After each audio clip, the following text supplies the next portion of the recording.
Assalamualaikum warahmatullahi wabarakatuh. Saya Dr. Titis dari Departemen Fisiologi Fakultas Kedokteran Universitas Brawijaya. Hari ini kita akan melakukan praktikum tanda-tanda vital. Pemeriksaan tanda-tanda vital ini penting sekali untuk mengevaluasi status medis dari pasien. Kita sebagai tenaga kesehatan wajib memiliki keahlian untuk melakukan pemeriksaan tanda-tanda vital ini. Untuk pemeriksaan tanda-tanda vital meliputi yang pertama adalah pemeriksaan suhu, yang kedua adalah pemeriksaan denyut nadi, yang ketiga adalah pemeriksaan tekanan darah, dan yang keempat adalah pemeriksaan frekuensi nafas. Baik, kita langsung menuju ke praktikum yang pertama.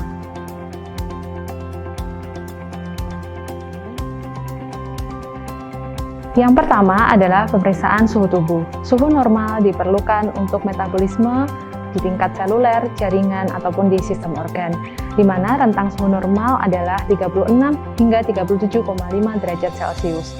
Untuk pemeriksaan suhu dapat kita lakukan di beberapa tempat. Yang pertama adalah di aksila, yang kedua di membrana timpani, yang ketiga di rektal, dan yang keempat di oral.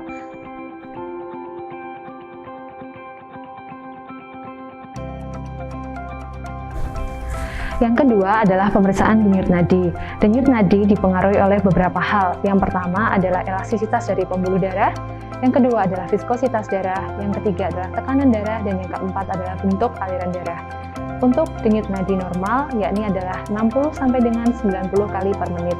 Dan untuk lokasi pemeriksaan denyut, yang pertama adalah bisa dilakukan pemeriksaan pada arteri carotis communis, arteri radialis, arteri ulnaris, arteri femoralis, arteri poplitea, arteri tibialis posterior, dan arteri dorsalis pedis. Untuk lebih lengkapnya, nanti adik-adik bisa membacanya pada modul praktikum tanda-tanda vital.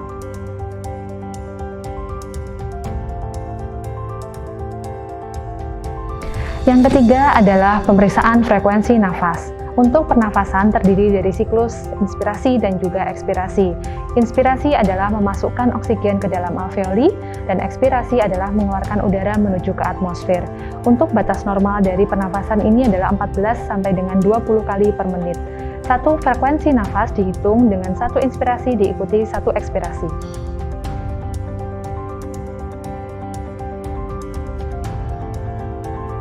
Untuk pemeriksaan tanda vital yang keempat adalah pemeriksaan tekanan darah. Pemeriksaan tekanan darah dapat diperiksa dengan dua cara. Yang pertama adalah dengan metode palpasi, yang kedua adalah dengan metode auskultasi. Untuk alat-alat yang dibutuhkan pada pemeriksaan suhu tubuh antara lain yang pertama adalah kapas alkohol 70% dan juga termometer. Untuk langkah pemeriksaan suhu, yang pertama adalah kita harus memberikan salam kepada pasien, yang kedua adalah memperkenalkan diri, yang ketiga memastikan identitas pasien, yang keempat adalah meminta izin terlebih dahulu sebelum melakukan pemeriksaan, dan yang kelima adalah cuci tangan. Untuk selanjutnya, kita akan membersihkan termometer menggunakan alkohol 70%. Setelah itu, kita kibas-kibaskan hingga suhunya berada di bawah skala 35 derajat. Setelah suhu di bawah skala 35 derajat, maka letakkan termometer menuju ke fossa aksilaris dari pasien. Langsung menempel pada kulit. Permisi ya Pak. Dihimpit selama 5 menit. Setelah 5 menit, maka catat hasil yang ada pada skala. Untuk langkah pemeriksaan dari denyut nadi, yang pertama adalah jangan lupa untuk memberikan salam kepada pasien. Yang kedua, memperkenalkan diri. Yang ketiga, memastikan identitas pasien. Yang keempat, meminta izin kepada pasien terlebih dahulu. Dan yang kelima, cuci tangan. Untuk selanjutnya, kita akan melakukan pengecekan kepada arteri radialis dengan menggunakan 3 jari, yakni jari telunjuk, jari tengah, dan jari manis.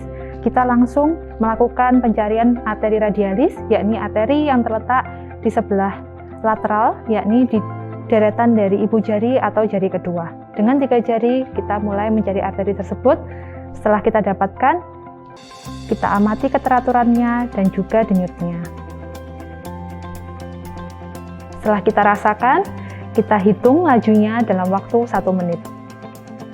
Untuk langkah pemeriksaan dari frekuensi nafas, yang pertama adalah memberikan salam kepada pasien, yang kedua adalah memperkenalkan diri, yang ketiga adalah memastikan identitas dari pasien, yang keempat adalah meminta izin terlebih dahulu sebelum melakukan pemeriksaan, yang kelima adalah cuci tangan. Untuk pemeriksaan dari frekuensi nafas ini bisa dilakukan dengan 3 cara. Yang pertama adalah inspeksi, yang kedua adalah cara palpasi, dan yang ketiga adalah cara auskultasi.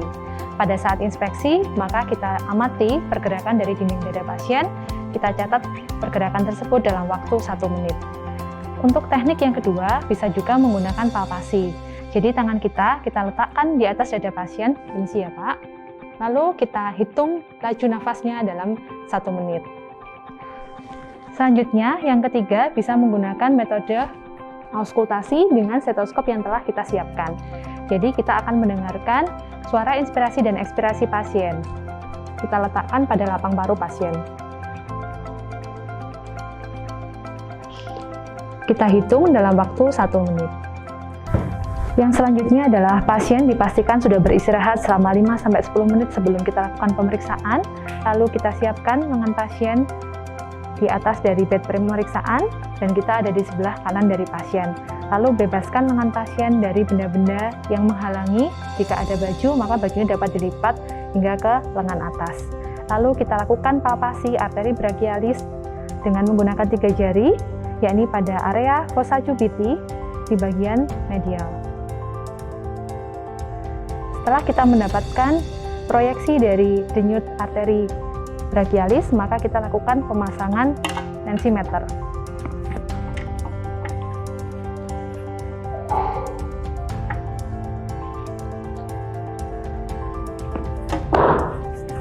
Tensimeter dipasang di daerah atas fossa cubiti 3 cm di atasnya, dan jangan lupa untuk tanda arterial lain diletakkan di atas proyeksi denyut nadi arteri brachialis.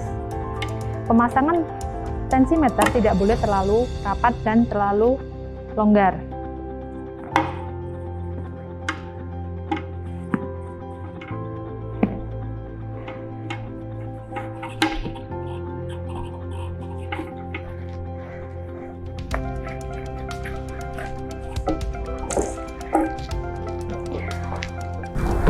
Setelah itu kita lakukan pencarian arteri radialis dengan menggunakan 3 jari, jari telunjuk, jari tengah, dan jari manis.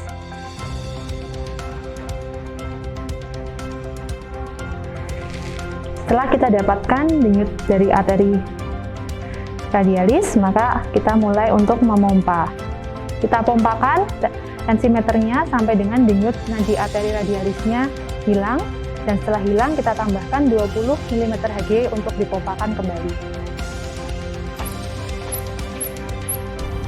Setelah itu kita mulai lepaskan valve-nya, kita turunkan perlahan dengan kecepatan 2 mm Hg, dan kita amati detak arteri radialis yang pertama menunjukkan tekanan darah sistol.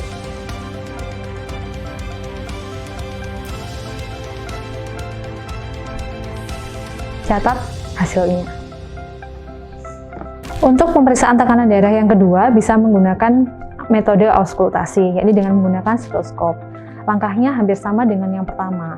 Jadi yang pertama adalah kita jangan sampai lupa untuk memberikan salam kepada pasien, yang kedua memperkenalkan diri, yang ketiga adalah memastikan identitas dari pasien, yang keempat meminta izin sebelum pemeriksaan, dan yang kelima adalah cuci tangan. Ya, selanjutnya adalah kita mulai cari arteri brachialis, yakni pada area fossa cubiti sisi medial. Setelah mendapatkan denyut arteri brachialis, maka kita memasang tensimeternya. Tidak boleh terlalu rapat dan tidak boleh terlalu longgar, yakni 3 jari di atas fossa cubiti. Dengan tanda arteri terletak di atas denyut arteri brachialis.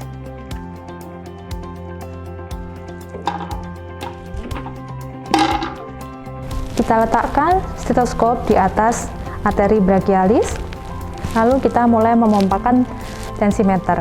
Kita mompa hingga 20 mm Hg lebih tinggi daripada tekanan darah sistol yang telah kita dapatkan dengan metode palpasi, atau kita pompa 20 mm Hg lebih tinggi dari titik di mana denyut nadi arteri radialis menghilang pada saat metode palpasi.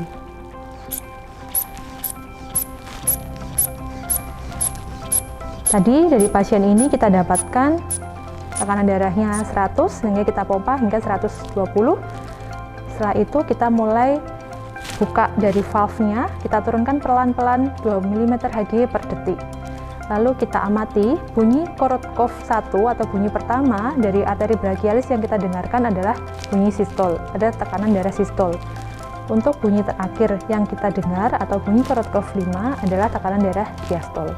Catat hasilnya.